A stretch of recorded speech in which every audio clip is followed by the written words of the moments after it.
Good morning. Good morning, student. Hope that you are doing well. Do you hear my voice?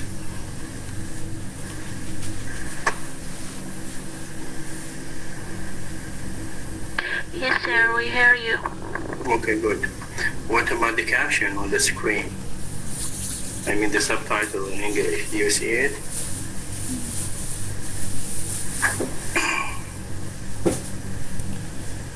Yes, we see it. Good morning. Okay, good morning.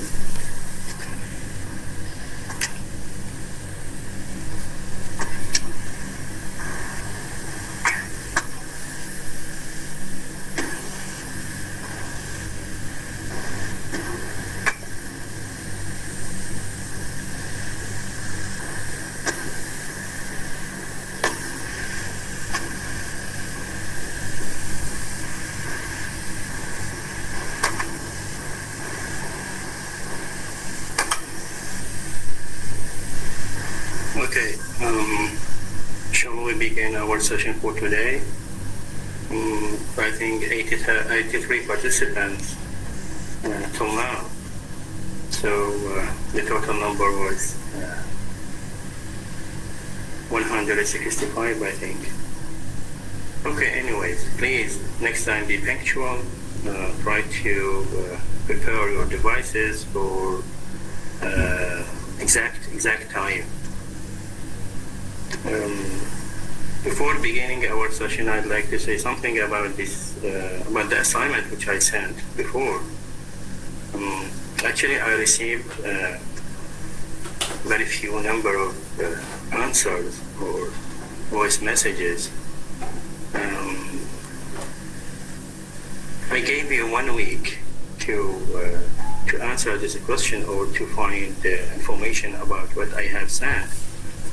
But I'd like to say one thing is that don't be in a hurry. I have seen or heard some of them.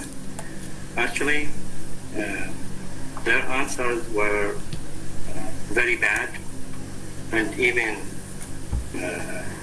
their reading, their speaking, it was very bad. So I hope that you improve your speaking, improve your way of saying the words, pronunciation, spelling. Believe me, some of them, some of the answers, I did not understand anything from them. So please try to improve your reading or your speaking. I give you an advice, try to read loudly.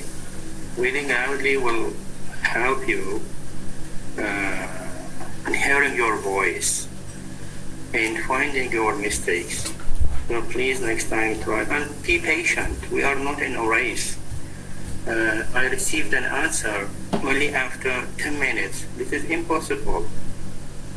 It is impossible to answer it quickly or in a hurry. So please try to be patient. We are not in a race.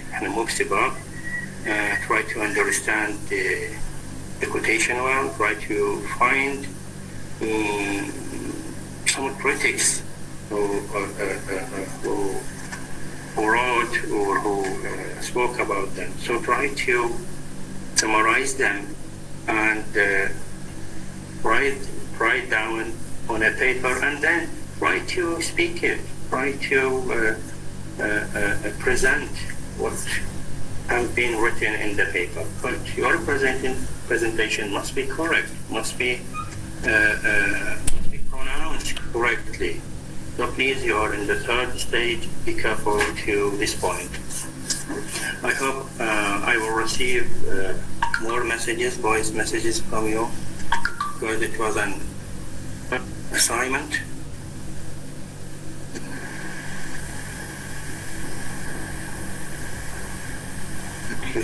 Present it on model.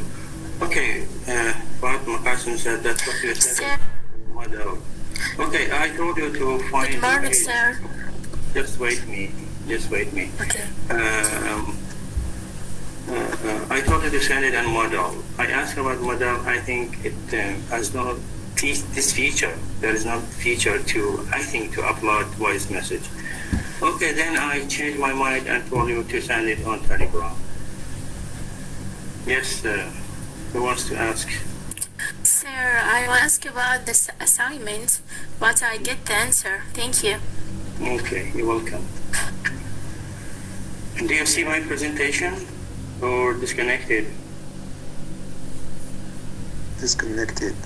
Oh, disconnected, okay.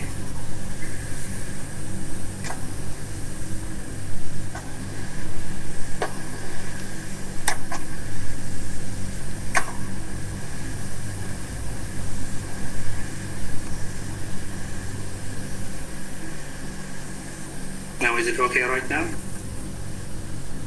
Yes, it's okay. Okay.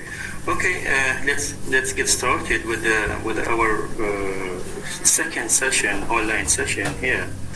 The last point we talked about the structures of the internal and external structure of the novel, and I told you those structures will help you in understanding and explaining the novel in general, and literature generally, and novel in particular. Okay. Last point we talked about the external factors. I told you that we have some external factors that affect writing and understanding novel. So if you want to understand a novel or literature in general, you have to relate it first to, or finding first the internal structure, and then you must find the external factors. Okay.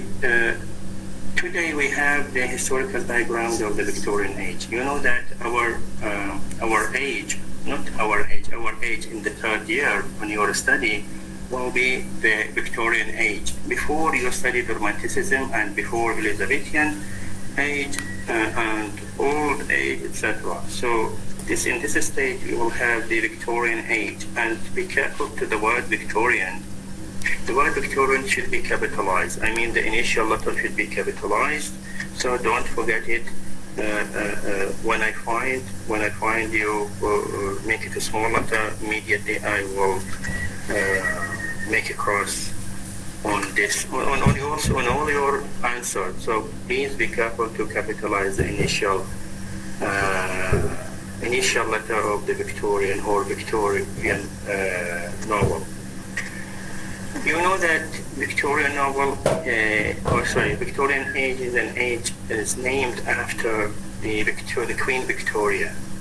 The Queen Victoria ruled England from 1837 to 1901. I mean, from the ascending the throne of England till her death in 1901. But this is not actually exact period. Many critics agree that Victorian age started, or the characteristics of the Victorian age started before this time, I mean before 1837, and also extended after 1901, I mean after the death of Queen Victoria.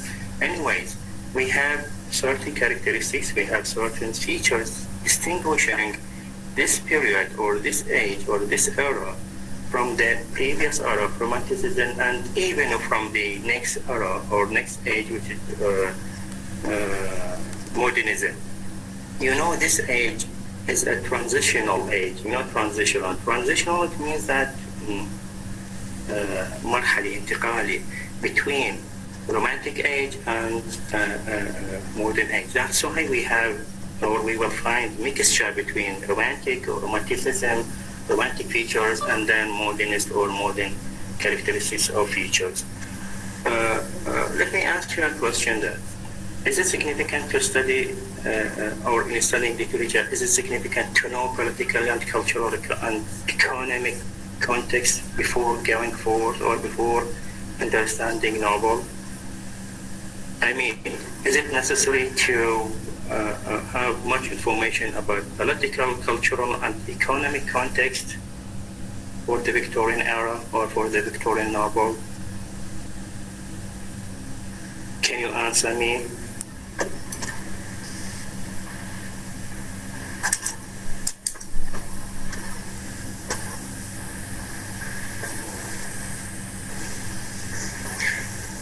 Good morning, sir. Good morning. Your name? Naam. Yes, Anam.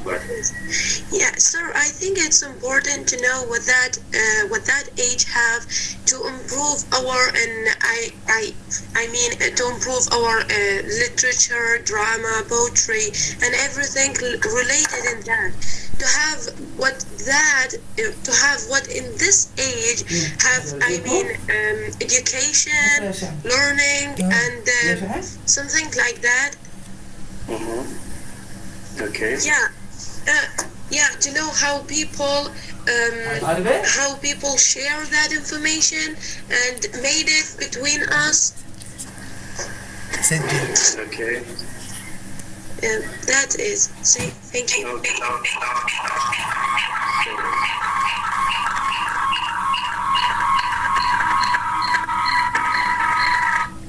Okay. What else? Thank you, Anam. What else?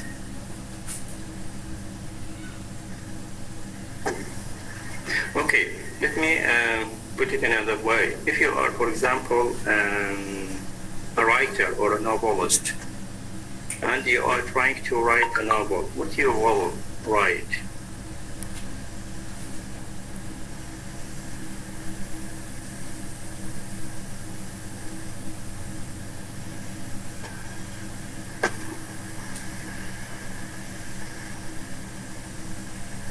Bayader? Yes, Bayader. Yes, good morning, sir. Good morning. Your first question was it's the significance of knowing the period and the significance of knowing the history of Victorian age. And it's very important to know the background and the history about when you are a reader, okay, you have to read a lot about the history, about the age, about the background of this era, okay, to know how the people think and how the people start and how the society judge these people, for instance. And from your require to be attend this lecture, you wanted from us to make a background or a preface about the Victorian novel, especially. Okay, so when we go to the literature of the Victorian age in general, I mean, we can find it named for the reign of Victoria, of the Queen Victoria, right? And this name we can relate it with the entered in a new period after the Romantic Revival, okay? And we can find during this period, Britain became the wealthiest nation in the world due to the rapid, widespread expansion. Okay, good. Thank you, Father. Thank you. You're welcome, sir. Anything else? Any other comment? Yeah. Not bad. No, not bad. Okay. Thank you, sir. You're welcome.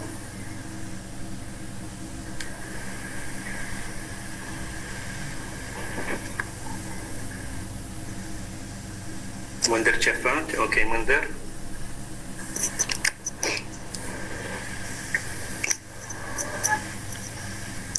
Excuse me, sir. Answer that. Sorry, your name? Shahad Munder. Shahad. Okay. Yeah. Shahad. Sir, I think avoiding that they learn to applicate words and their power that travel to other words in time through the text, and that helps students to improve reading skills. The study literature also helps students see words and people, places, things. I think that. Okay, thank you. Mustafa Ali? Okay, Mustafa? So, for the first question about is it necessary to know the background of the Victorian novel? Yes, it's important because when I need to write a plot about the novel, I should to know what's the novelist mean, and the novelist and the poet use the hidden words. So if I need to know the hidden meaning of some words, I need to know the background of this period, this area. Okay. Okay, thank you, Mustafa. What else? What else? Okay. Okay. Let's. Of course, it is necessary. It is important or significant to know the background of anything, background of any piece of literature, whether poetry, novel, drama, short story, play, etc. It is important. Why? Because the writer himself. Suppose you are a writer nowadays, and you want to write a piece of literature. Of course, you will reflect the age. Of course, you will reflect the problems of. For example, if you are trying to write something now, we are reflecting the economic problem of Iraq, or maybe before 2 or 3 days, you were reflecting the period of ISIS, Daesh, okay, on Iraq. So the writer or the novelist is part of our daily life. It's part of life itself. It's part of the society. So it is naturally when he or she is writing, she will reflect or he will reflect, okay, the society on his work. So if you want to understand this piece of literature, you have to relate it to the context, to its context. Now in this lecture or in the following lecture, we are trying to relate the Wuthering Heights or Emily Bronte to its age, to Victorian age. Why? Because Emily Bronte at that time was part of the society. So naturally at that time, or naturally in any time, the writer tries to reflect the problems of society. Okay? You will see that in the Wuthering Heights, you will see that her work will be a mixture of the problems happen there concerning women, concerning life, concerning money, etc. And also we will see that romantic elements in her work, in Wuthering Heights. So she was part of the society. It is naturally that her work contains too much about the Victorian age. Victorian age actually was a Victorian of the age of contradictions, paradoxes. It was an age of the expansion. It was an age of intellectual development, industrial development. It was an age of prosperity. It was an age of culture, but it was also an age of poverty. It was an age of separation. And it was an age of injustice, especially for the children. There are some features distinguishing this era or this age from previous and the following periods or ages. For example, the first and the prominent and the most prominent characteristics of that was the Industrial Revolution. The first Industrial Revolution. You know, we have throughout time we have 3 Industrial Revolutions. The first Industrial Revolution happened in 19th century, or maybe before. I mean, in the Victorian age, it was the first, and the second with the invention of computer, and the third with the invention of third revolution, I mean the invention of internet. Now we are living in the third revolution, third industrial revolution, which is the invention of the internet. And you know, nowadays anybody without internet actually he finds himself nothing.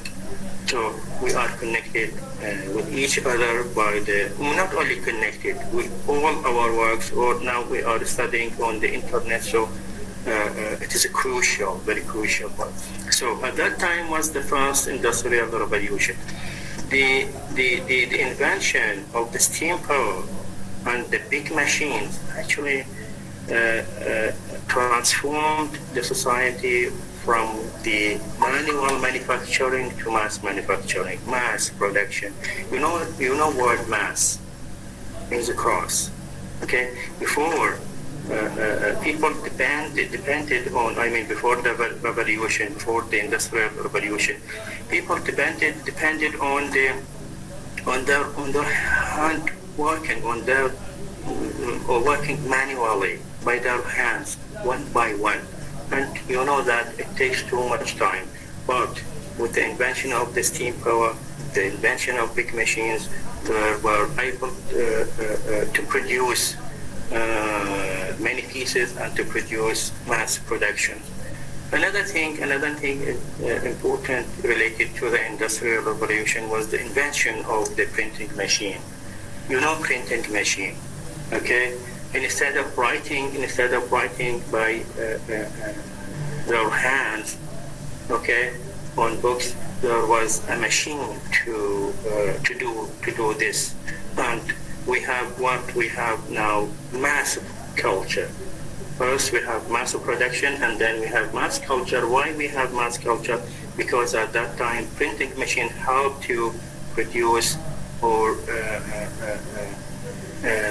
made hundreds of newspapers, magazines, and books.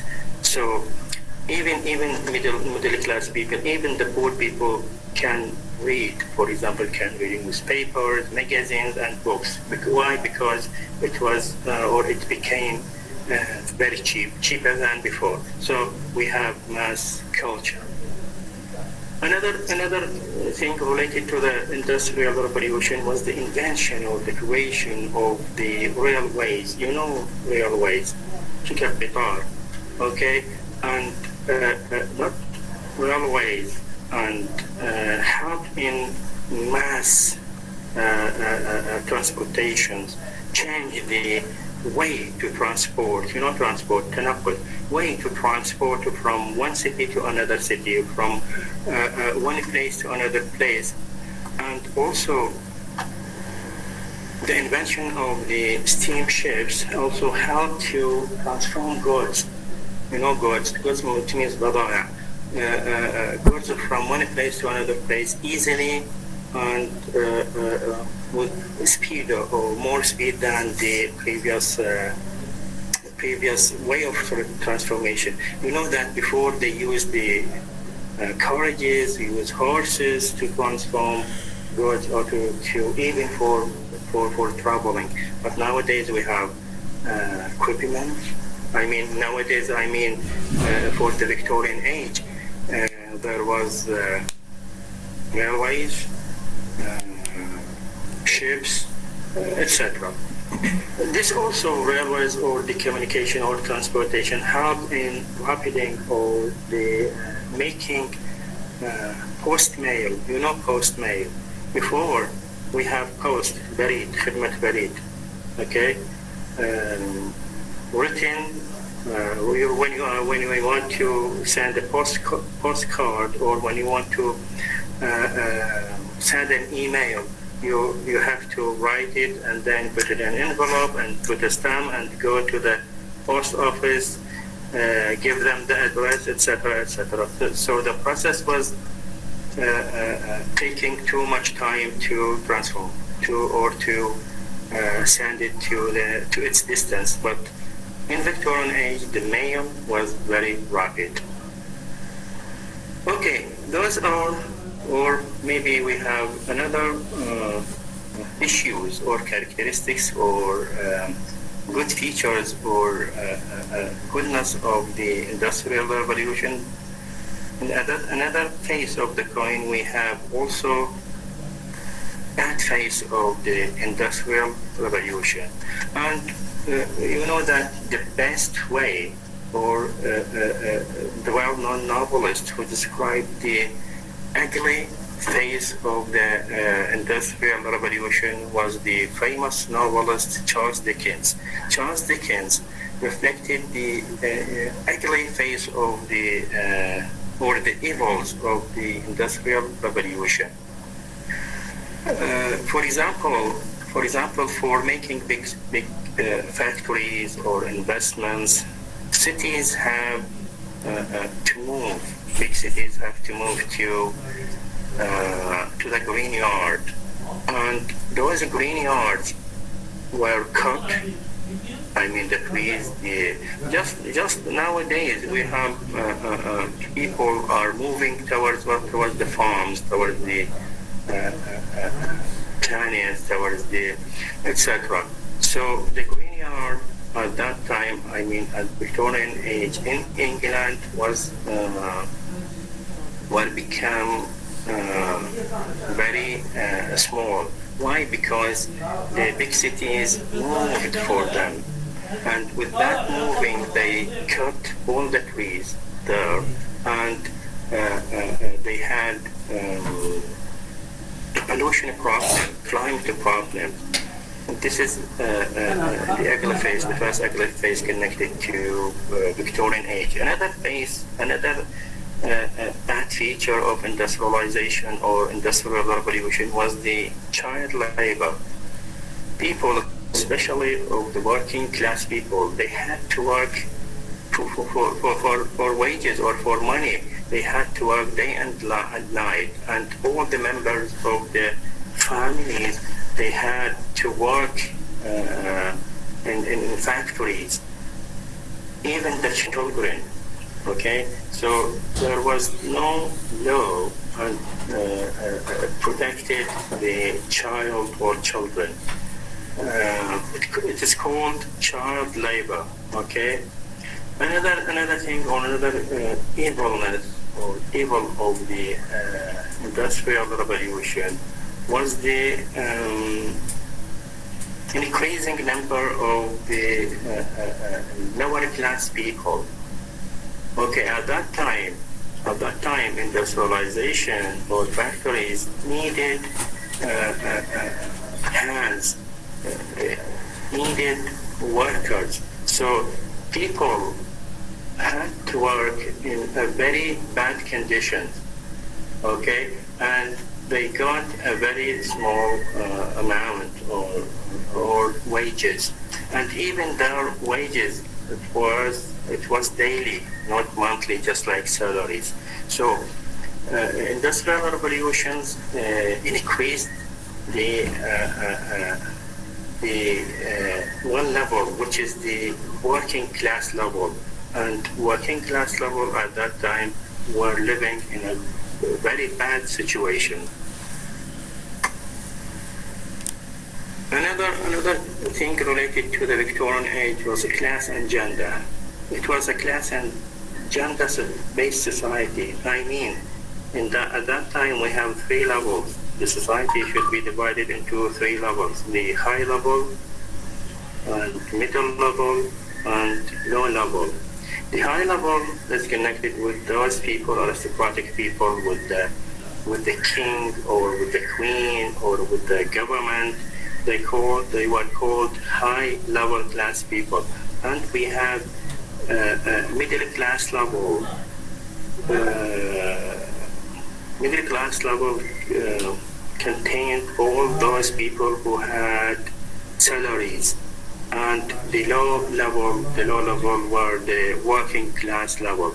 So at that time, the society classified into three important levels, and each individual has or had to belong to his or her level. Another thing was the gender-based society. We know that gender means that men and women. Men and women were discriminated differently. I mean, there was a clear cut or a clear separation between men and women. For example, men were able to go outside, were able to work outside, but women was prevented or were prevented from going out or working outside.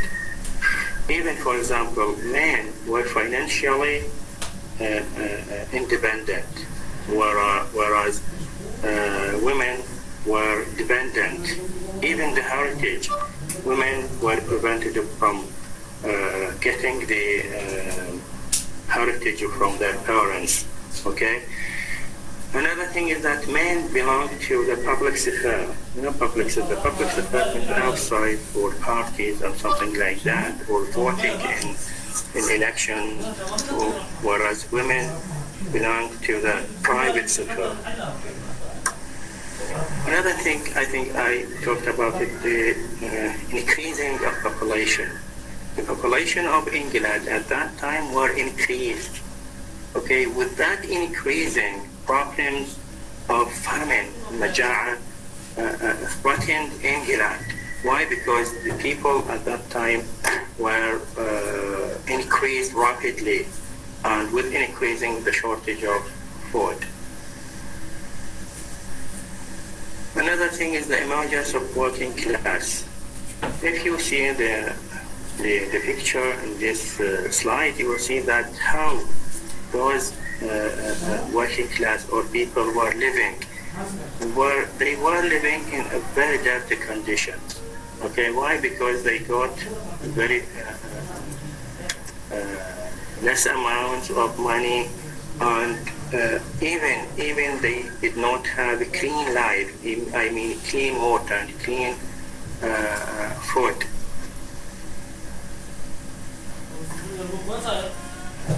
And you will see that Thomas Hardy actually wrote about this problem, about the problem of increasing people, about poor clothes, etc. So it was a very dark age for the class people.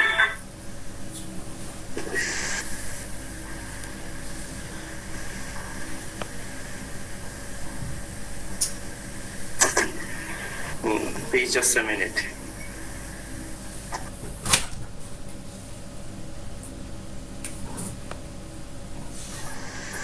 Okay. Another thing is that it was very, very important that the relationship between science and religion. At that time, actually, when England moving from agricultural culture, agriculture, زراعية, and people were living in the eyes of nature, living in the farm, and they were connected to religion, connected to church strongly. But with the movement to the city, with the invention of the mass production, invention of the mass printing machine or mass reading, people changed their thought, okay? And the Darwin's theory of evolution was very strong at that time. You know Darwin's theory of evolution. نظرية النشوء والترقي for Darwin. He said that the origin of the man was not human, and etc. So at that time, the faith of people were shaken by this theory, and people began to move toward science more than to going to the church. Okay, and so that's why the literature of that time, the literature of the Victorian age, there was moving beyond religion, moving beyond the church, okay, towards more secular themes. Okay, for this is sorry.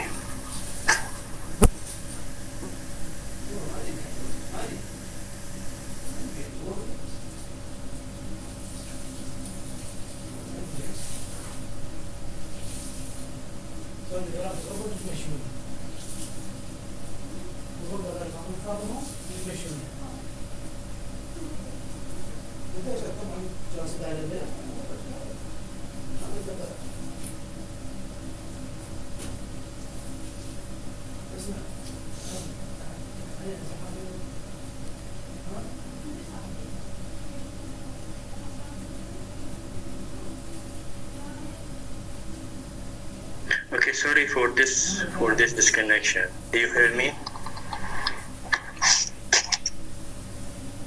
Yes, it's clear. Okay, if you have any question, because we are moving or we want to move to another section of our session. Do you have any question? Do you have any comment?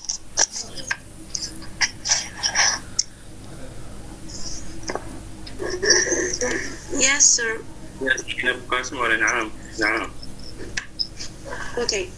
Sir, if all people in that age suffering from different thing, I mean, we have three different kind people, high and middle and lower. So why that age is called a golden age?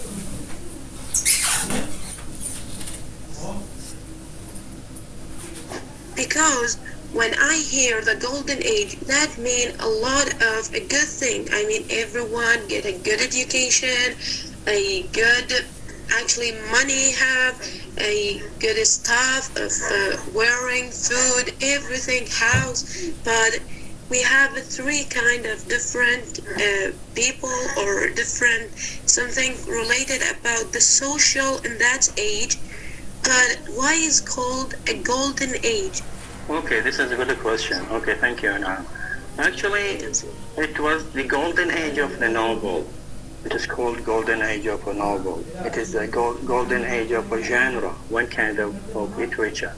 Just like, for example, we have a golden age of a play or golden age of a drama, especially Shakespearean or Elizabethan age. It was an age of the play. That's why it is called, or it was called, a golden age. So what you heard was the golden age of novel, not a golden age of or golden age itself. I mean, the Victorian age is a golden age. Okay, at that time, for example, those who own the owners of the factories or big companies, of course, the age for them was a golden age. Why? Because they had too much money, okay, and prosperity. For example, nowadays, in this our crisis in Iraq, for example, we have some people, they consider that it is a golden age for them. Why it is golden age for them? Because, for example, they have companies or they are living in luxury or living in prosperity. So it is golden age for some of the people, not all of them. But we can't say, listen, we can't say that it was, or any age, it is a golden age. Okay, but we have a golden age of novel. This is what you were or you heard. Okay, Naam? Okay, sir, that's it. It's clear. Thank you. Yes, another comment? There? Yes, another comment? Yes. Yeah. Anwar or Bayadir? Bayadir? Okay, Bayadir. Okay. So it depends on the question of my colleague now. So why did the novel came to be such dominant literature form in the Victorian period? Okay. Who read novels in this time? Okay, at that good. time, I mean. Okay. Yes, And very good. what motivated them to read novel? Mm-hmm. Good. Yeah. Yes, can you answer her? Can you answer Bayadir? Any student have any information about this question? Why the novel, or why did novel become famous, or why people at that time have mass reading? Sir, can I answer? Yes, your name, Zainab person? No, Anfal Saad. Hi, sir. Anfal Saad. Okay, sorry, Anfal Saad. I think the answer is because the invention of the printing machines, which make hundreds of newspaper, as you said, magazines and books. Okay, good, because of the mass production. Sorry, mass culture, or what we call the printing machine, the invention of the printing machine participated in making books, newspapers, and magazines very cheap. Okay, and maybe everyone can, or most of the people at that time can read magazines or newspapers, or even they read the not at the time. I mean, you know that newspapers, daily newspapers at its time or at its day, it is maybe expensive, but when it becomes in the past, or it lasts one day, then it becomes very cheap. Why? Because people use them for different purposes, not for reading. So at that time, most of the people, even the working class people, were able to have newspapers. And one thing is very important at that time, the novelists, the writers at that time, did not depend totally on books. They depended totally on those magazines and the newspapers. And novels were serialized. Serialized. It made in a series, halaqat, just like we have series TV series.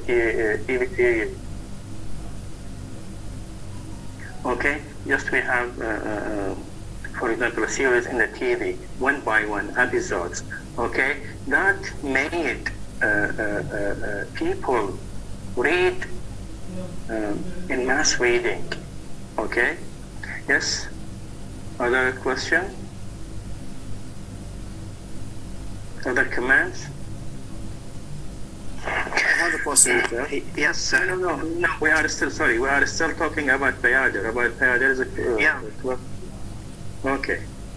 Yes, according to my colleague Bayadir, the novel was the dominant form of literature during that time. Actually, because it was easier to be read and understood by simple people. Also, its plot was more interesting than any other literary form. Actually, the novel was a kind of mirror which reflected society. It was the best way to convey a picture of life in a given society. In other words, it was the ideal form to describe the contemporary life, to entertain the middle class.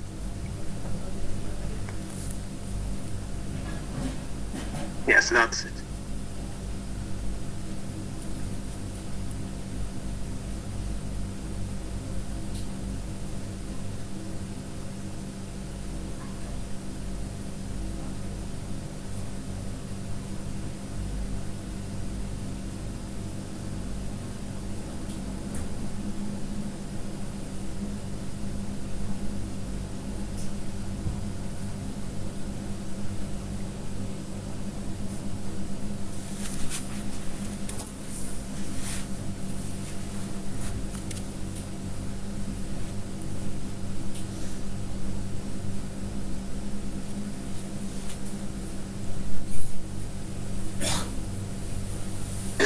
Sorry for this disconnection.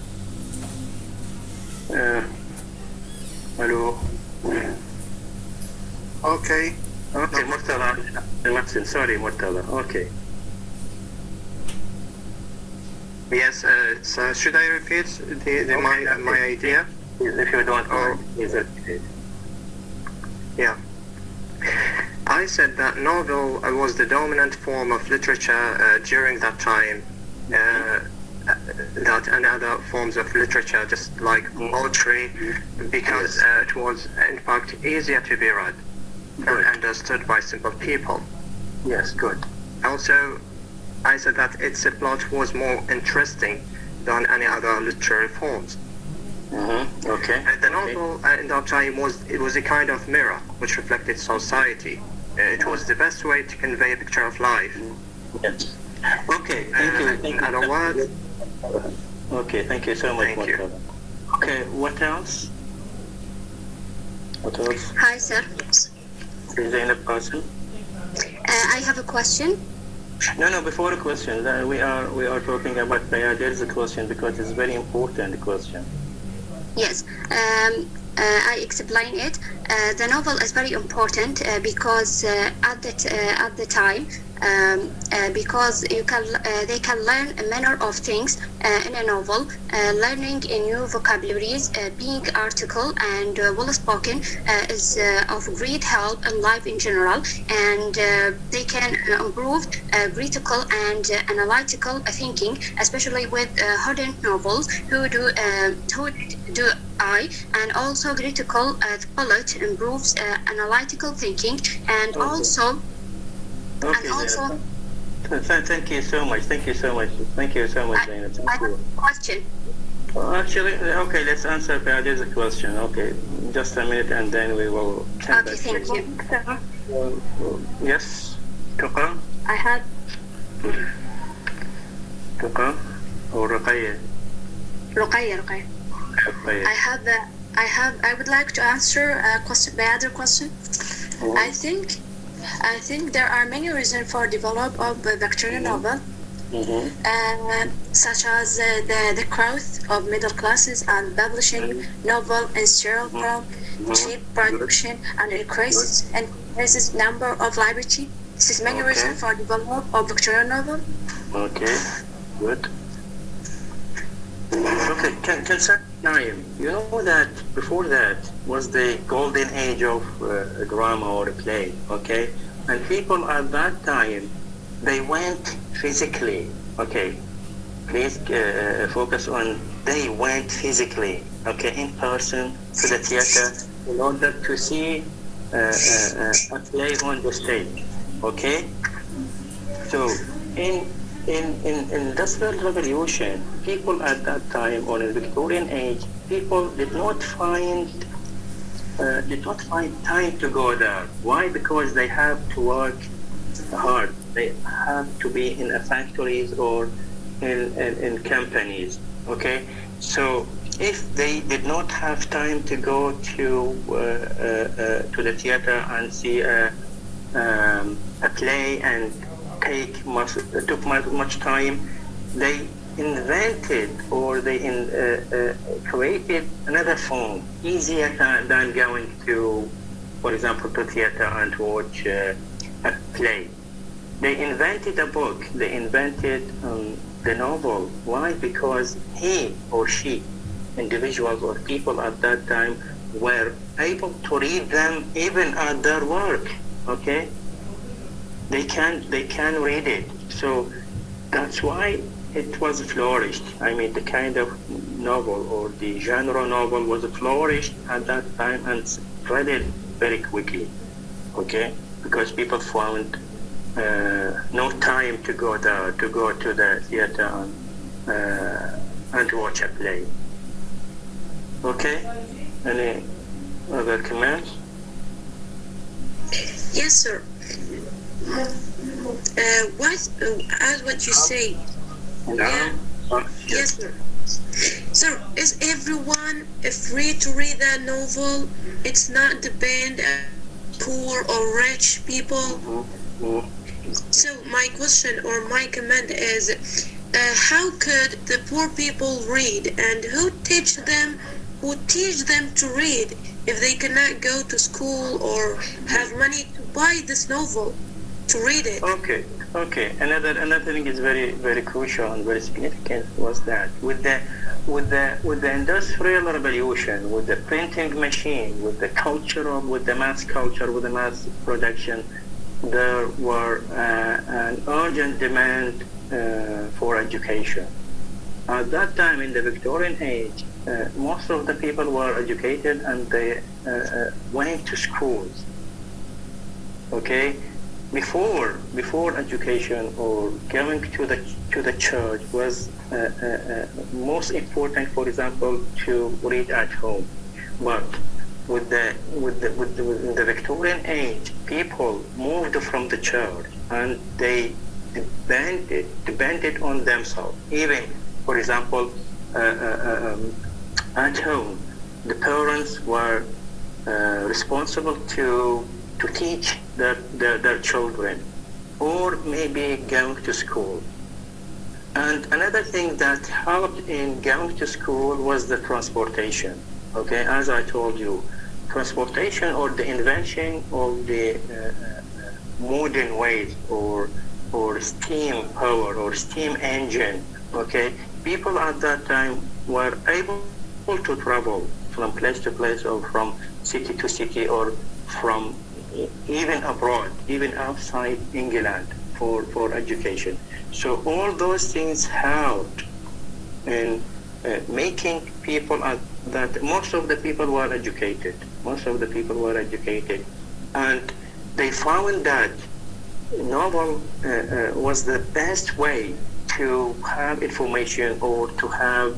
Actually, it was a kind of communication between the individual and the outside world. For example, if you have read Charles Dickens' work, you will see that Charles Dickens' work, all of them, they were discussing the problems of industrialization, problems or evil or ugly face of industrialization, and even later on, he calls for reformation, to reform the system, to reform the political system.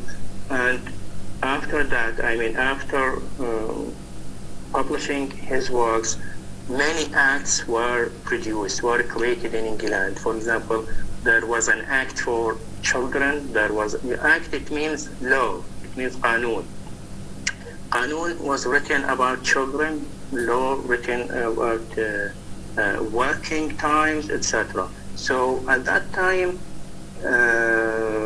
novels, because it was cheap, because it was easy to be read, helped in producing what do we call it, a level of educated people.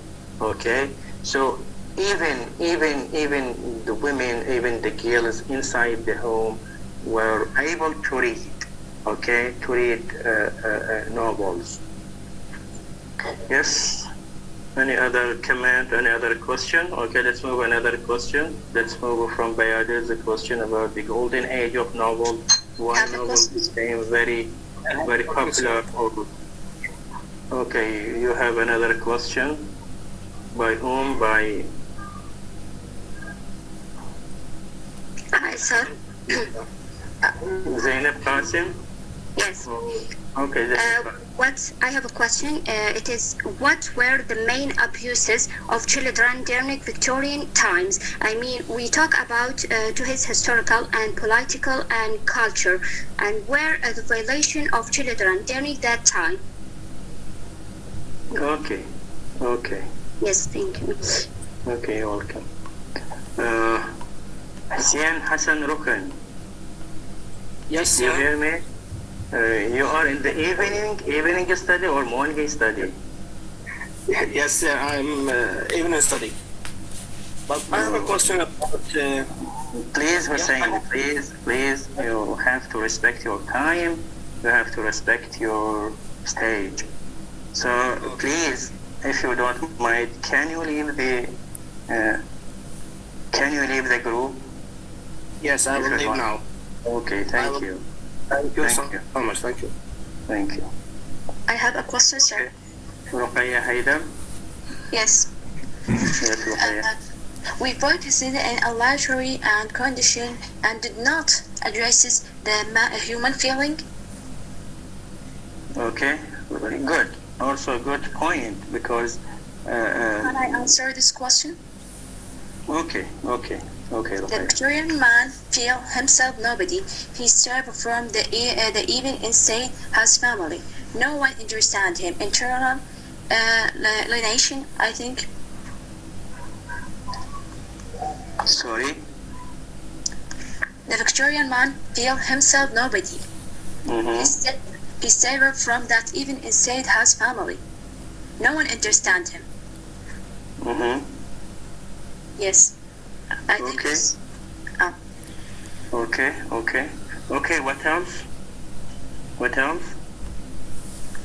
Yes, hello, sir. Okay. Good morning. Yeah. So good morning. So I was asking about yeah.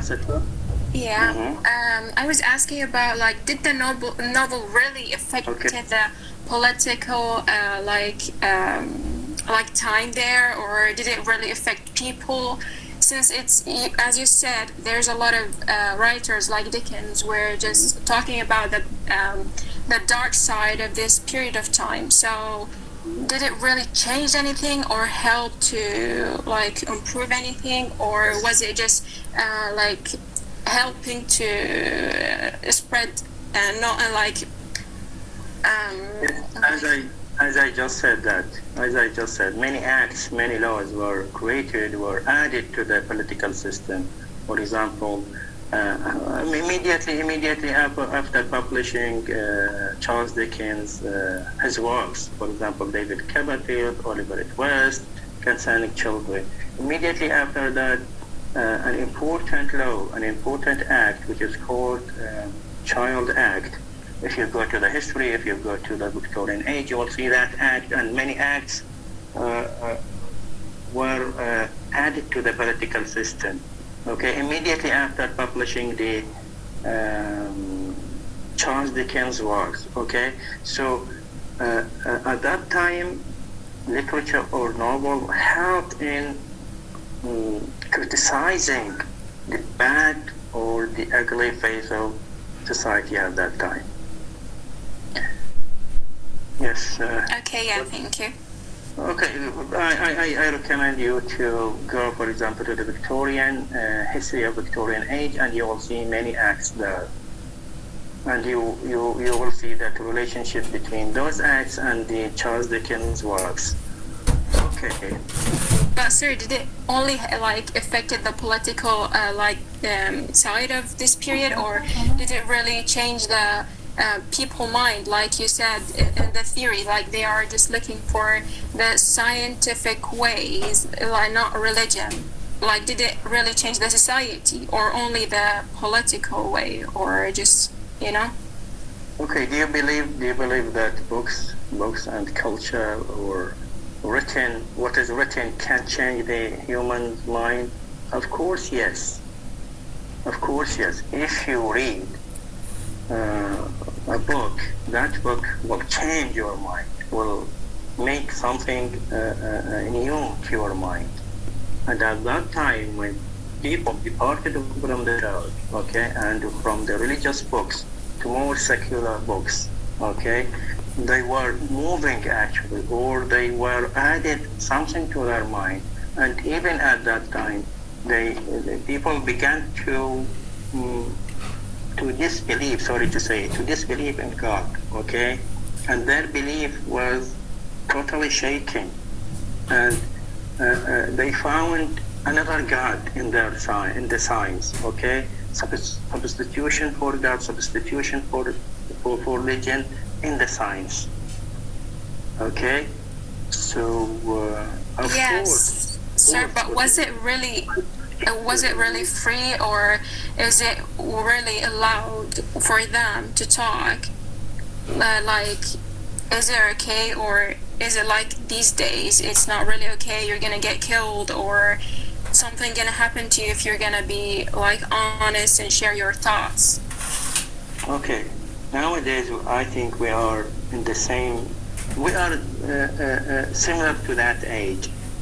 If, for example, you are reading, or if you are using the internet, and then you are, for example, an atheist, okay, or disbeliever, or your faith is weak, do you think that anybody can come to you and kill you or something like that?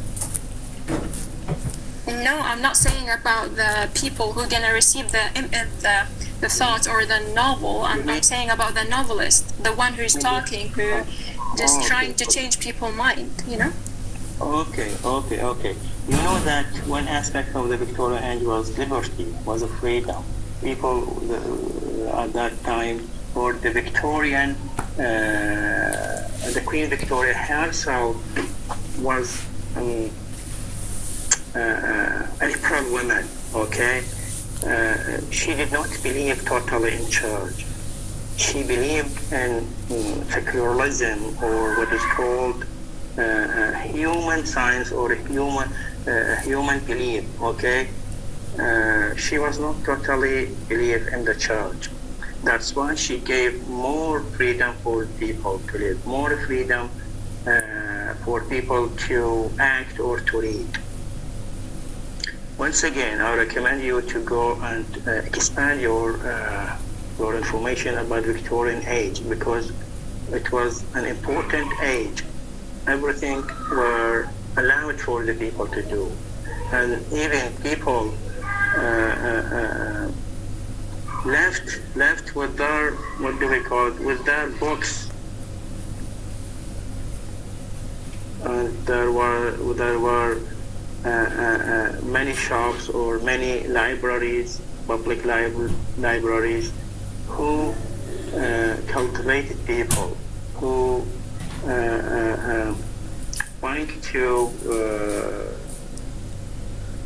actually I can't go forth. Why? Because it is a very, very, very sensitive case, because we must speak about religion and politics, we must speak about religion and science, so it is better for you to go to read by yourself. Okay, thank you. Yeah, thank you, sir. Thank you, Tuqa. Okay. Yes, sir. Yes, Bayadir Muhammad? No, not Bayadir. Okay. Not Bayadir, sorry Bayadir. Okay, sir.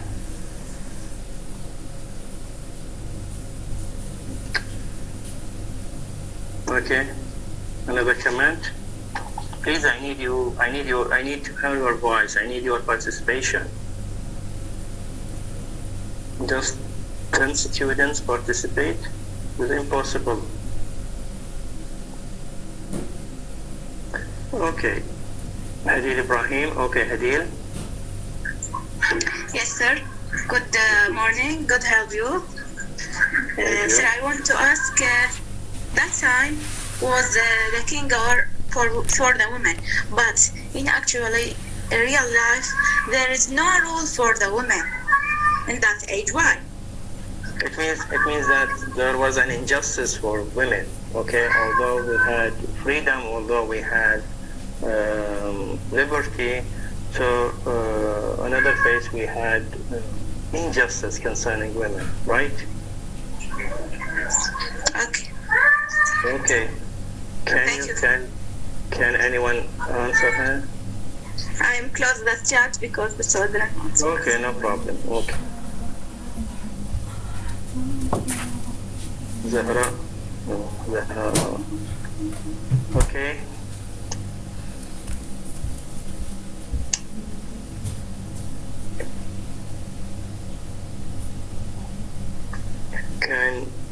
Can anybody answer her?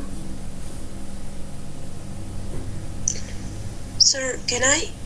Okay, An'am Abbas. Okay, Yeah. An'am. Sir, if as what I understand of her question is why the women doesn't have a rule, or why at that age focus on the women? Mm-hmm. Okay. Yeah. Yeah, before I get in this lecture, actually, I read some information about Victorian age in Arabic, actually, to understand more than what I get it in English. But what I say in that age, it's depend on women just to care about her children, is not free to go and to get education, to write a novel, or to give her opinion as a free way. So that is why some of those people, as what you get in our handwriting, require to make a social relation between the man and the woman. I did not understand your point. Yeah, my point is, at that age, women, especially between two practice, put it in the house and just to care about You mean marginalized, or considering as a secondary creature. Marginalized. You know, marginalized. مهمشة. Okay. Yeah, just to care about her children, to care about her house, is not have able to be a leader or to write a novel. That why some of them write the novel or any book, put a man name in it, not put his real name. Okay, good. You know that there were many revolutions connected with that age. As I told you at the beginning of our session, I told you it was an age of contradictions. It was an age of paradoxes. Although the Queen Victoria was a woman, but at that time, especially at the beginning of the age, women were marginalized. Women were exploited by men, by the, let us say, kingdom of the men, okay? And I gave you the assignment that George Eliot, okay, I will answer some of it. George Eliot was not a man. She was a woman, okay, and her name Mary. So she disguised, or she wrote under a male name. Why? Because at that time, and we will talk about it in the next session. Okay, at that time, there was, I believe, among the critics that female writers or women writers were unable to produce good piece of literature. That's why people they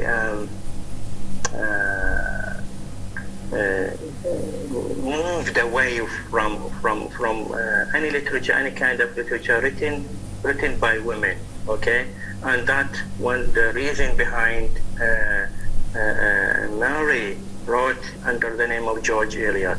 Okay, why? Because women at that time were marginalized. But this is at the beginning, and even Wuthering Heights, Emily Bronte, critics did not appreciate her work, Wuthering Heights, although it was very great. It was a masterpiece, only because it was written by women writer. Okay, but after her death, critics began to appreciate our work, especially Wuthering Heights. So at the beginning, people at the beginning of the revolution, at the beginning of the mass culture, women marginalized. Okay, but slowly, then they distinguished that women writers were able to write good piece of literature, good novel, good poetry, good play, etc. So this marginalization, and by the way, and even the female writers themselves, they wrote about the problems of the women, okay, at that time. For example, you will see at the Wuthering Heights, Catherine, the protagonist, the heroine, she has a conflict between the society and her inner feelings, okay, and that she has to choose the society only because she is a woman, only because she is being marginalized by men. You will see that she will fall between Edgar and Heathcliff, and she has to choose between them. She will choose the society. Okay, why? Because of the injustice of the society at that time. Okay, so at the beginning, yes, she was marginalized, but slowly, then this marginalization became less and less. Okay. I think we are going to move to the next session, which is the Victorian novel, or characteristics of Victorian novel. I am using my cell phone, okay, so I'm sorry to not displaying the PowerPoint. Okay, so let's move to the characteristics of the Victorian novel. We finished the third majawabit. I don't know, one of you just wrote start majawabit. Okay, please answer.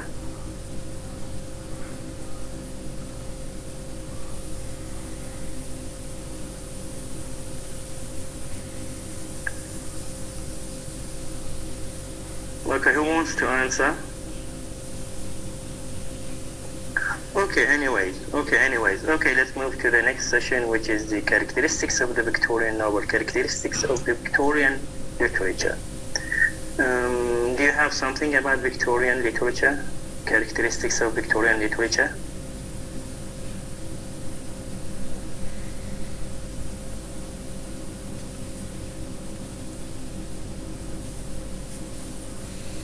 Okay, the first characteristics, okay, of course, this characteristics distinguished the literature written in the Victorian age from previous age and even maybe from the following age.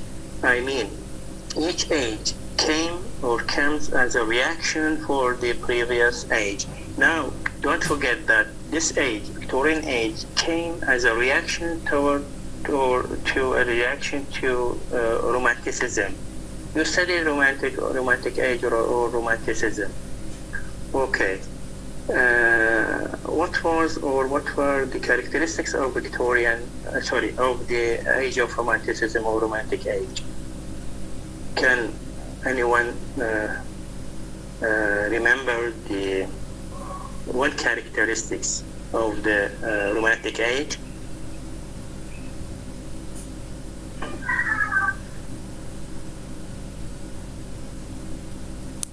Okay, Bayadir? Yes, sir. Sir, when we deal with the Victorian literature, okay, from my reading, I found this period, or I found this genre deal with three kind of mindset of novelist. Okay. And we can divide it into three parts, or let's say three periods. Okay. The first period, writer in the first period of the century, writer or novelist focuses on value of society. Okay. And with the development of the mindset of the society and the novelist, and from reading. Okay. So the second half of the century, readers identified with the values of society and also openly criticized them. Okay. But on the other hand, the late Victorian age is represented by by Thomas Hardy, George Eliot, and George Marcus, right? So their new realism was influenced by Darwin's theory of evaluation. And when we focus, and when we focus on this theory, we find it include individual characters influenced by the environment, by the historical moment, and by hereditary traits, and by positivism, and in this. One of the characteristics of this age is Charles Darwin's theory of evolution. And okay, Beate, thank you so much. You mentioned a very good point at the beginning when you spoke about realism. Okay, the first and the most important feature or characteristics of the literature, of the Victorian literature, was the realism. Okay, what do we mean by realism? What do we mean by, for example, saying that this novel is a realistic novel and this novel is not a realistic novel? Okay, may I answer? What is meant by realism? May I answer you, sir? بيادر? No, not بيادر. Okay, thank you. Sir, can I? أنعام Yes. عباس. Yes. Not only أنعام. Muna just joined. Okay, not أنعام. Okay, رقية حيدر.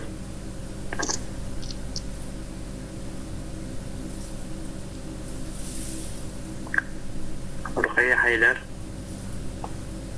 Yes, sir. Okay, I think رقية. realism, a Victorian age affected in the social, political, and religion, and affected in the religion, yeah, and affected in realism, contradiction, reality, imagination, future, past, apprehension, and reality. Yes, I'm asking about the word realism. What does it mean? What is meant by, for example, when we are saying that this piece of literature is realistic text and this text is not realistic? Both of them, they are literature, okay? But one of them is realistic and another one is not realistic. What is meant by realism? What is meant by realistic? Truth. And realism mean truth. Truth and realism. Okay. What else? Thank you, Ruqayya. Okay, what else? What is meant by realism?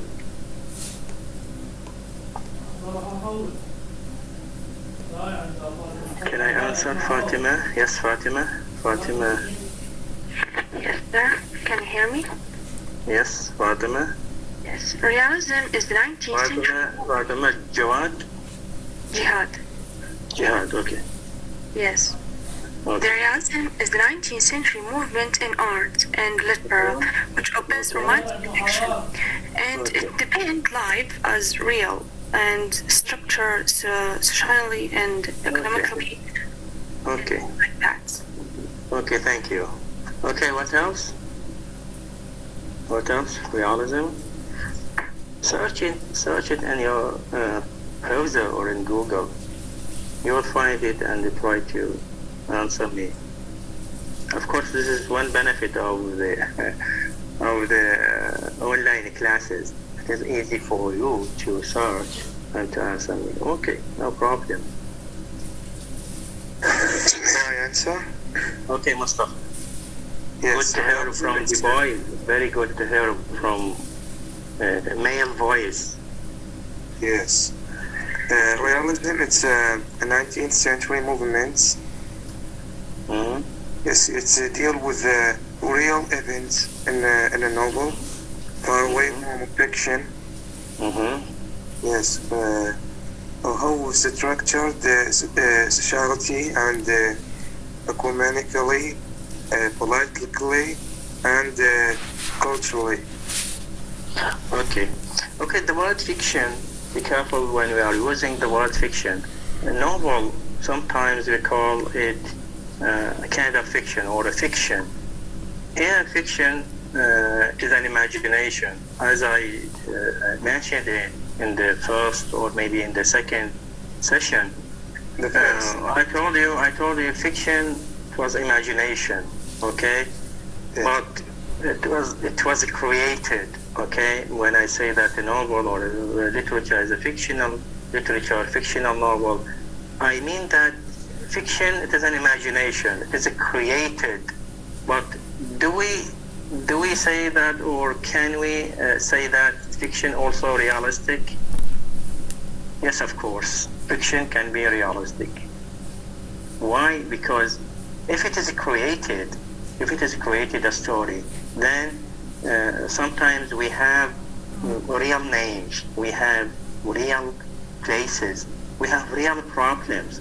Although it is fiction, although it is fictional, okay, although it is imagined by the writer, although it is created by the writer or the novelist, but still we have a realism, but still we have a realistic piece of literature. Why? Because it is connected to the real themes, real people, and real places. Okay, thank you, Mustafa. Actually, what is meant by realism is that daily life. it is opposed to imagination or to romanticism or romantic. In romanticism, it is totally imagined, okay? Realism, it is taken from the society, just like a picture, okay? Just like a picture. When you take a picture, you will take the exact frame, the thing you want to take a photo for it. So it is an exact, or exact scenery. This is called realism. But it has fiction? Yes, fiction. Why? Because it is created. Although we have actual names, actual theme, and actual places, but it's still realism. It is still realism, but it is fiction. So in realism, we have the picture of life at that time. It was, it came against the romanticism, against romantic. When I say romantic or romanticism, it means that imagination, total imagination, okay? Totally imagined, and I think you studied in poetry. The writer or the poet wants to fly with the bird, okay? By using wine or using something else, he wanted to sing like a bird, okay? He wanted to go or fly, okay? He wanted to live and for example in the eye of nature or in the in orchard and basatin and garden, okay? So that was imagination. With realism, with this age or Victorian age, the literature of this age is more connected with realistic point of view, with realism. Okay, this is what is meant by realism. Another feature or another characteristics of the Victorian age was the emergence of female writers. Okay, and maybe it was the first time we had great female writers. Okay, for example, George Eliot, for example, Bronte sisters, Charlotte Bronte, Anne Bronte, Emily Bronte, Mary Shelley. Okay, those female writers actually changed the face of literature, because as I told you that before, critics did not believe that female writers can produce a good literature, can produce an interesting kind of literature. But with the emergence of this wave, okay, of the female writers, critics began to appreciate, began to feel that this kind of literature produced by female writers is worthy to be understood or to be criticized. Be careful toward criticism. Okay, criticism does not mean something bad, something negative. No, it has both negative and positive things, okay, inside it. When I say I want to criticize you, it does not mean that I criticize only bad things. No, sometimes bad and sometimes good. Okay. Any other comments about the female writers, about the emergence of female writers or women novelists?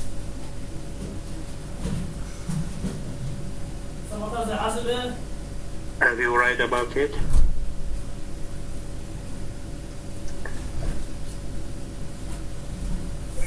Okay.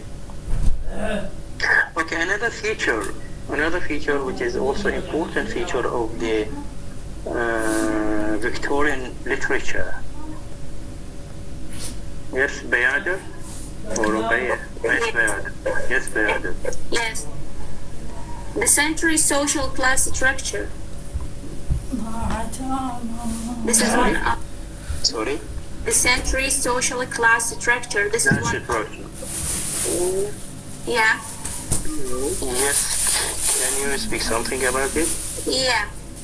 Mm-hmm. As you told us, it is the 19th century characteristic in which people at the time were grouped according to wealth, education, occupation, and income. Just as you told us, the society and the people in the society at that time divided into three classes: the upper classes, and middle class, and lower class. So this is one of the characteristics. Okay, we are talking about the characteristics actually of the literature. Okay, thank you. Okay, utilitarianism. Okay, who said utilitarianism? What is meant by utilitarianism? Okay, what do we mean by in Arabic by utilitarianism? Utility. Who mentioned utilitarianism? Yes, please. Bayadir also? No. نعم. Yeah.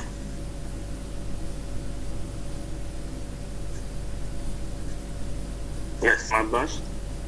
Yeah. So in Arabic it's mean المذهب النقدي. النفعي. النفعي. Yeah. Sorry. So can I say my point? Okay. Go on.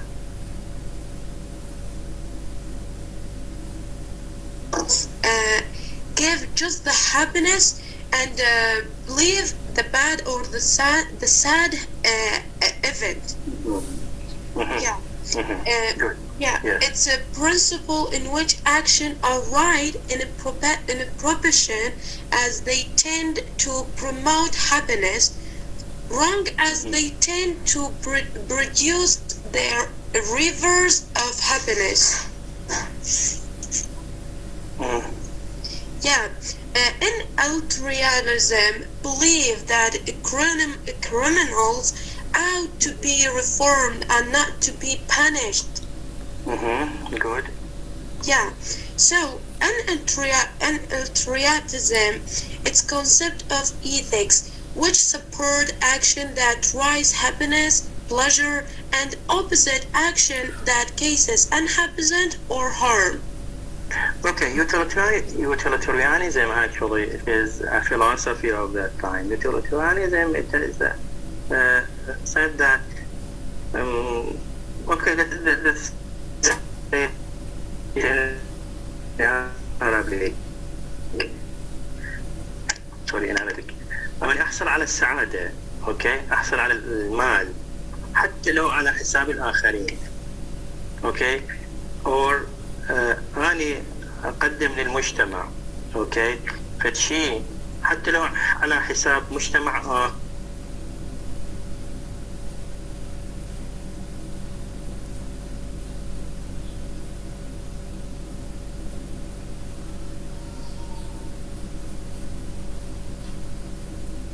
colonization, الاستعمار. So النفعية here that the queen believed that England was the first, okay? So to get benefit for her people, for England, even if there was an injustice by her army, okay? يعني النفع لبلادها حتى لو على حساب الآخرين، حتى لو على حساب البلدان الأخرى، okay? They exploited them. They exploited the countries, for example, India, Africa, even Iraq, okay? Even the Middle East. They exploited, England exploited the people of the East for their benefit, for their sake. This is called naf'iyya. I do something, even if it is bad, but I gain money, for example, I gain happiness or pleasure. This is called naf'iyya. Okay, another character. Thank you so much, Anam. Okay, another thing which is more related to the Victorian literature. You know that. Please try to focus on this point. You know that literature in general we have two main schools in literature. The first school, it is called art for art's sake. Art for art's sake. What does it mean in Arabic? Art for art's sake. Bayader? Yes, sir. We studied this theory in the second stage. Mm-hmm. Yeah. In Arabic الفن من أجل الفن. Just without you are good. Yeah. Art for art itself. Okay? Just you want to get pleasure, happiness by reading, or to taste its goodness. Okay? Yeah. الفن من أجل الفن نفسه. Okay? And another school which is called art for life's sake. Art for life's sake. Okay? What does it mean in Arabic? It means that art or الفن من أجل الحياة. Okay. What is the difference between those two schools? Art for art's sake and art for life's sake. Please, can you write them? Anybody can write these two schools? Okay. Sir, can I just add something about it? Like, yeah, art for art's sake, it means like you're gonna write a work or piece of work for the enjoyment of writing, for the art's sake, for the sake of just... Actually, not only writing, even reading. Yeah. I mean, like, the actual work. It is more connected with the process of reading, okay? Yeah, the second... More than writing. Uh-huh. Mm-hmm. Yes. So, yeah, what I mean is just the point of the art is for the actual enjoyment of the art. You know what I mean? Mm-hmm. But the actual, the second one, the art for the... What I forgot the life sake of life. Yeah, life's sake for is the for sake just of life. Yeah, for just to get money or to. I think that was the point. Okay, not getting the money. Like what does it mean? Like for like this is what I got from the actual word, not from. Okay, thank you, Tuqa. Let's hear from Mustafa. Yes, Mustafa. Yes, I think art for art's sake. Actually, now Mustafa or the boys were marginalized, okay, among women, among girls, among students, because we have on my list, okay, we have 11 participators, okay, or participants. You participated in our discussion. Only Mustafa now we have. Okay, so he is marginalized now for the okay, Mustafa. Could I complain? Okay, Mustafa, go on. Yeah.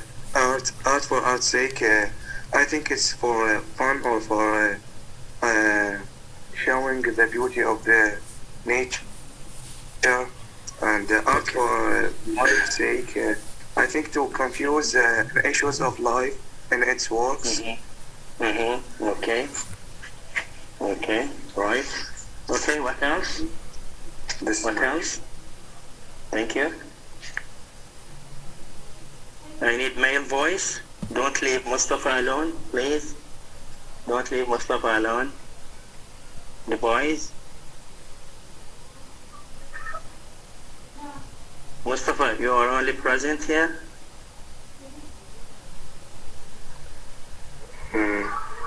I'm with you. No, you are only male here. You don't have any other boys? I don't know. Okay. I think they are here, but they don't share with us. They are silent?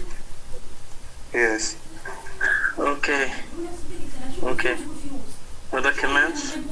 بيادر, not بيادر. كلها جمعنا ذاك اليوم وطلعنا له بحساب You شنو studied قطعت it. مرة You just told me ثانية. قطعت مرة that ثانية يصيحونه art for art's sake and art for life's sake. Suppose you are reading a piece of literature. Suppose you are reading poetry. Suppose you are reading, for example, a novel, or you are watching a play, or you are watching a movie. Okay? What you will watch or what you will see or what you will read, it depends on your orientation. By orientation, it means by your purpose, your aim. Sometimes you are reading literature, watching play or movie, or just to taste its musicality, for example, to taste its pleasure, to taste its, for example, you want to, for example, to see or to read the musicality of words, to, especially in poetry. You want to hear that music, you want to hear that rhyme, okay, or to taste the pleasure of the figurative words, okay. Use alliteration, use forms of pleasure, forms of taste, okay, تذوق, okay.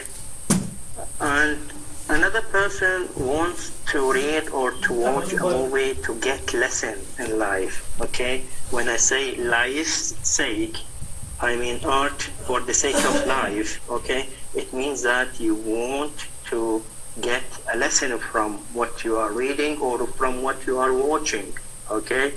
For example, you have seen Adil Imam's, for example, plays, okay. مثلا مدرسة المشاغبين, مثلا الواد سيد الشغال. Some people just want to watch this piece of literature, this play, only to laugh, to feel happy, okay.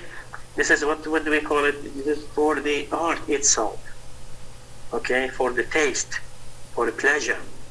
And some of the people who want to watch those plays for Adil Imam just for the sake or to take a lesson of life, okay. You know that Adil Imam's play had harsh critique for the society, harsh critique of the government, etc. So we have two kinds of reading, two kinds of tasting it. One is for to taste itself, the art itself, and another one is to get lesson from that play, okay. So art for art's sake is to get or to have a taste of what are you reading or watching. For life's sake is to have a lesson. For example, in Charles Dickens' novel, all of them, when you are reading them, you have to read them according to life's sake. Why? Because they represented harsh critique of the society, of the Victorian society, or harsh critique of the revolution at that time. So you must read it, you must read his works according to life's sake, to take benefit from it, okay? And if he wants, for example, to read another Victorian novelist, which or the Jane Austen, Pride and Prejudice, okay? If you read it, or if any one of you have read it, you will see that you read it to get pleasure, to see, for example, Elizabeth, how does she behave, or the musicality of her words towards us, okay?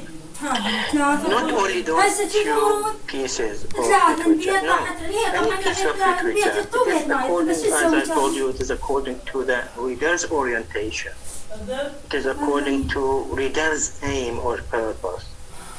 When you are when you are reading, you have to decide which way you want to go. You want a lesson from this piece of literature, or you want a taste from that piece of literature. Every text should have these two point of view or two schools. What we are following is that the Victorian literature was characterized by the second school. I mean, written art for life's sake, generally speaking, or the common feature of the Victorian literature was written for life's sake. Why? Because we had many problems. Okay. Why? Because we have evils. Why? Because we have to get moral or lessons from the literature. It goes with the utilitarianism in the literature should introduce something to life, okay? Should introduce, and as I told you that literature, especially Victorian, especially Charles Dickens' work, helped in reforming, okay, the system at that time, okay? And Tuqa Satarsi said that the writer, was there any liberty or something like that, or the relationship between the novelist or the writer and the government or the queen. So there was liberty, okay, a room for liberty at that time. Writers were or had more freedom to write or to speak about not only whatever they wanted, but at least there was a space, there was a room for them to write or to speak about. Okay, any other comments about the art for art's sake or art for life's sake? Okay, any other example? Can you give me examples from our daily life?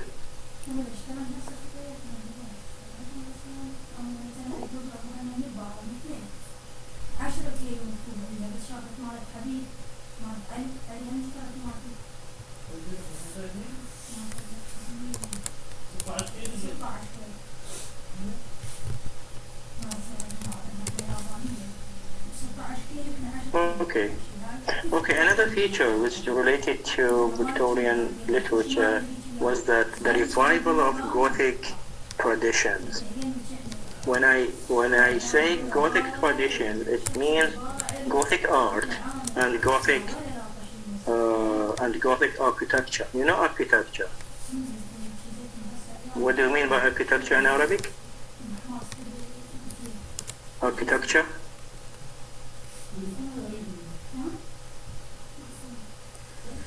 Sir? Yes, architecture. What do you mean by architecture? Yeah, مهندس معماري. Not مهندس معماري وإنما العمارة، فن العمارة. Architecture is فن العمارة. So we have مهندس معماري. Yes, right. The revival of Gothic traditions. I mean, the revival, it means to come back again to the Gothic art, to the Gothic traditions or Gothic architecture. So, can you speak something about this? Gothic? What do you mean by Gothic? Gothic? Sir, I think it's macabre. Here are scenes of... Macabre, yes. This is another name of the Gothic. Gothic? Yes. Like shutting up loading. We will have Wuthering Heights. Wuthering Heights. We can't say that it is Gothic. Gothic novel. Horror, yes. Zahra, she said horror, yes. Yes, it is horror. Gothic, it means رعب.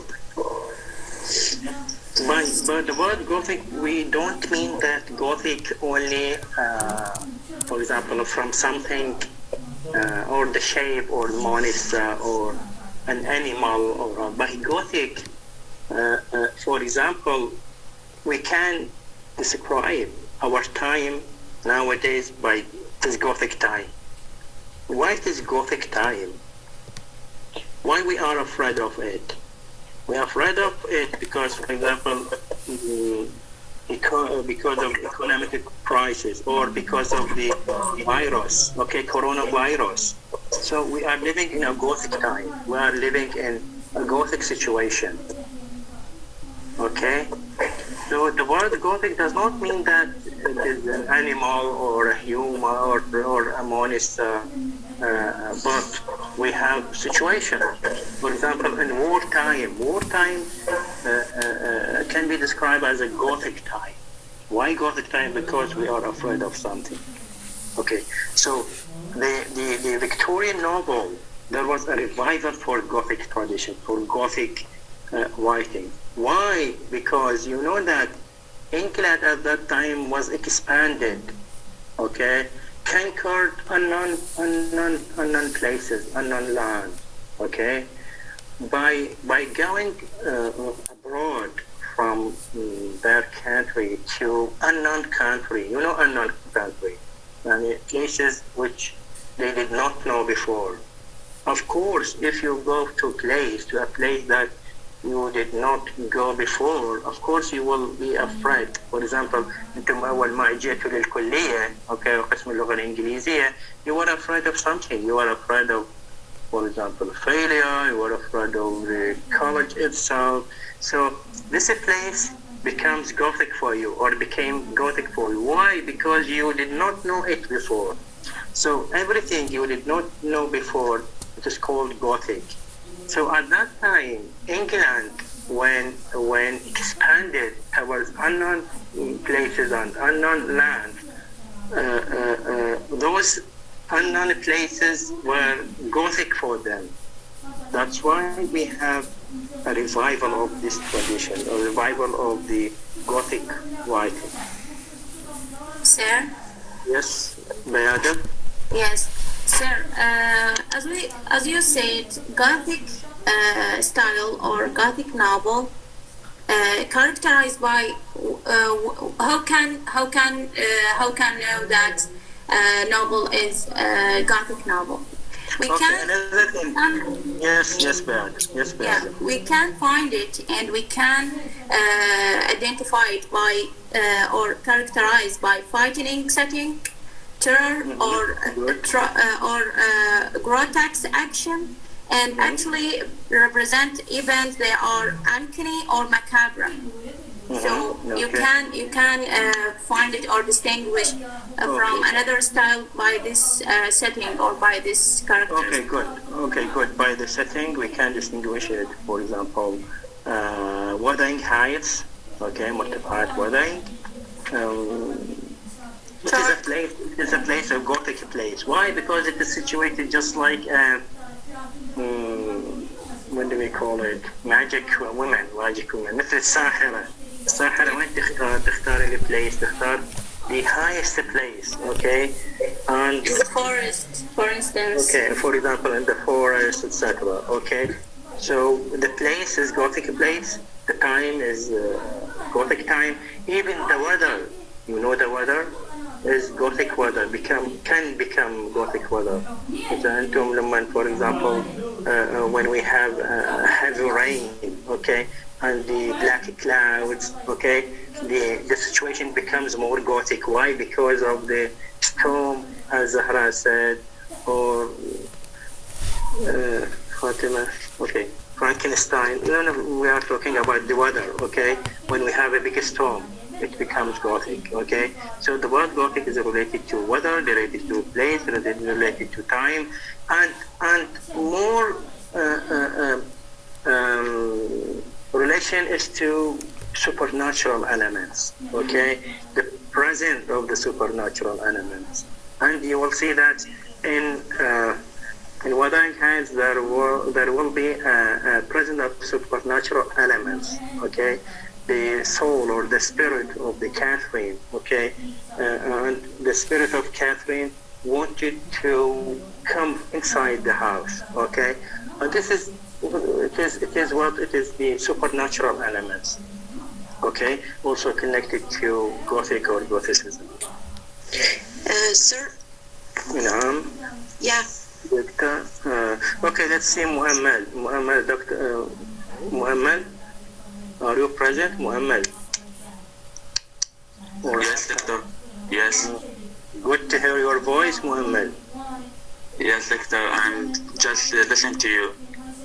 Mm-hmm. Do you have any comment, any question? Yes, doctor. I think the time is up. Time is up? Which time? The lecture. Mm-hmm. Good to remind me. Good way. Okay. Thank you, doctor. What else? What else? Could I add something? Yes, okay, Mustafa. What I understand is anything anonymous or dangerous could be a Gothic. Is that right? Okay, good. Okay. Good. The machine can be Gothic machine. Okay. And for example, the cyborg or the robots. يعني حاليا الأفلام دائما الروبوت for example had or have a tyrannical power towards the human. يعني يتمرد على الإنسان. The robot becomes a Gothic. Okay.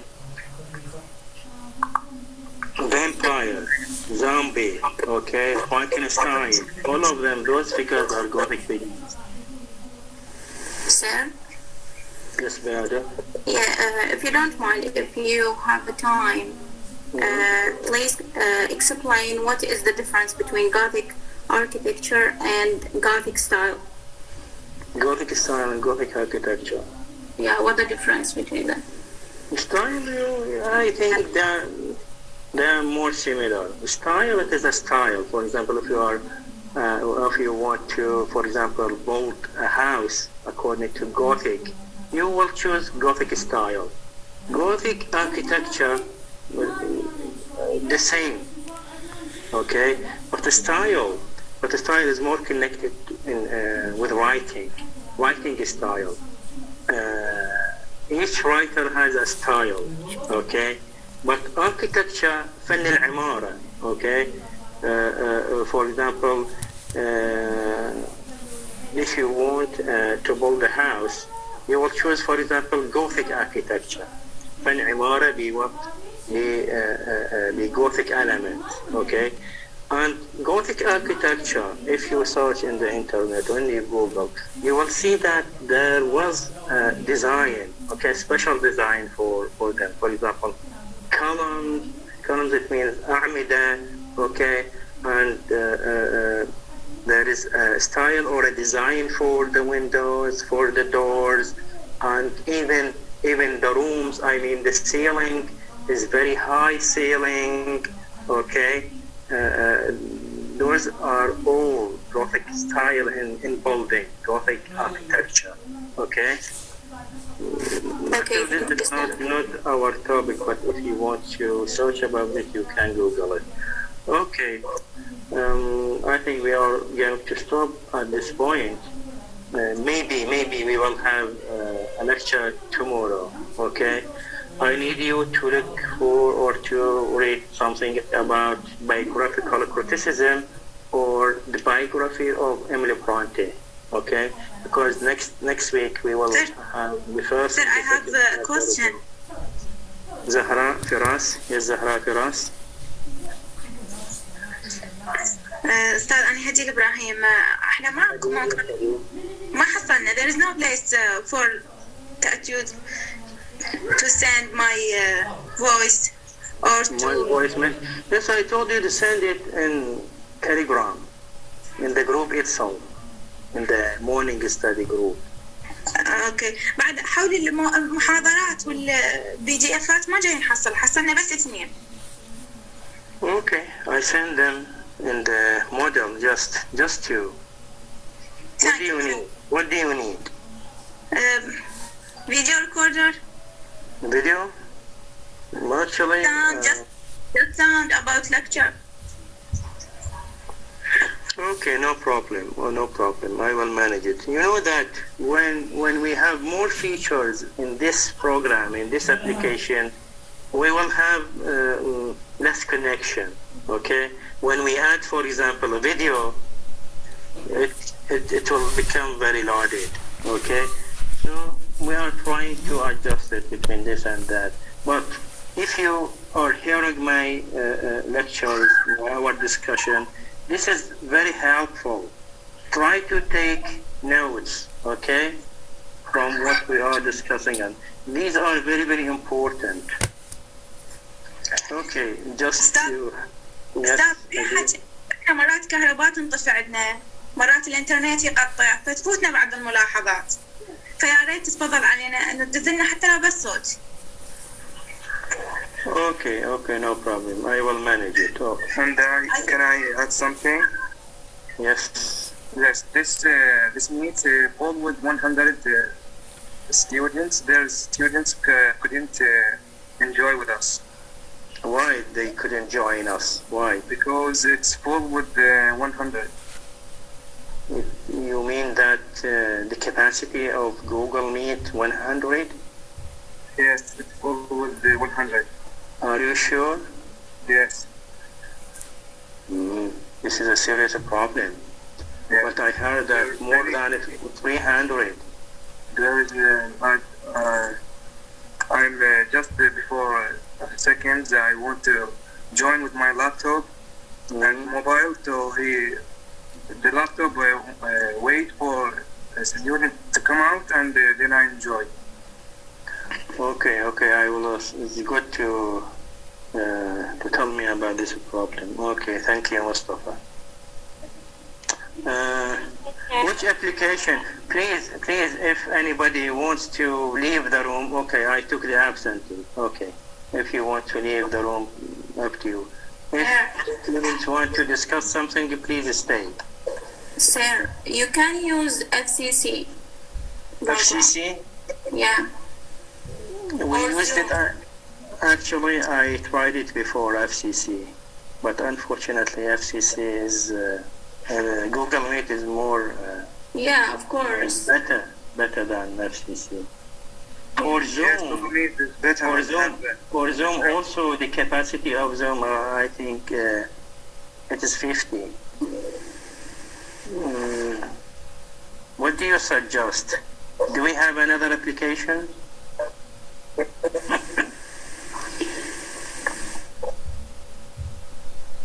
Actually, we have Google Meet, FCC, and Zoom. And FCC accepts a lot of numbers of students. Yes, but the quality of FCC is not good. Yeah. And it don't have an explanation. Okay, I will manage it. Okay, I will manage it about maybe Zoom or maybe Google Meet. I will consult the department. Or maybe we will have two groups. Maybe. Yeah, sure, that's better. Yes. Too late? Muhammad is with us, or he left? Okay, I think you are three groups or two groups?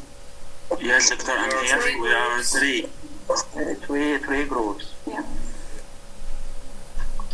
Okay, maybe we will have two groups. Okay, I will manage it and I'll inform you. But tomorrow, inshallah, we will have a meeting also 1 hour, because you know that we have 3 hours in weekly. Weekly we have 3 hours. For today, we took 2 hours, and then 1 is left for tomorrow. Okay, so tomorrow I will inform you about the time. Sir? Yes. Can you give us more information about the assignment? we discussed today about this. I know discussed something. Yeah, I know. But when I deal with the question, I found that I deal with two aspects or two sides. The first one, the George Eliot, and the second side, the mad woman in the attic. So which one I have to start my essay or to my recorder? Would you know, in the writing essay, and you taking the academic writing, first make a general introduction, and then specific information, and then conclusion. Okay, even if, for example, introduction 2 or 3 lines, and then we have the discussion or the main discussion, and then conclusion. This is natural way or the steps of writing an essay. So it is better for you to start with the general. I mean, with the quotation itself, from where it is taken, what is meant by it. Okay, and then go to discuss George Eliot, why she disguised by the male writer's name, okay, and then make a conclusion. And can you say the connect between the point of view between these authors? Of course, we have the quotation is taken from a book, okay? Yeah. And the second is a novelist, or was a novelist. Yeah, I know. Okay. Of course there is a connection. Okay. I can't say the main connection, but why a mad woman in the attic? A mad woman in the attic. Actually, this quotation is written in a book, and this quotation is taken from another work, okay?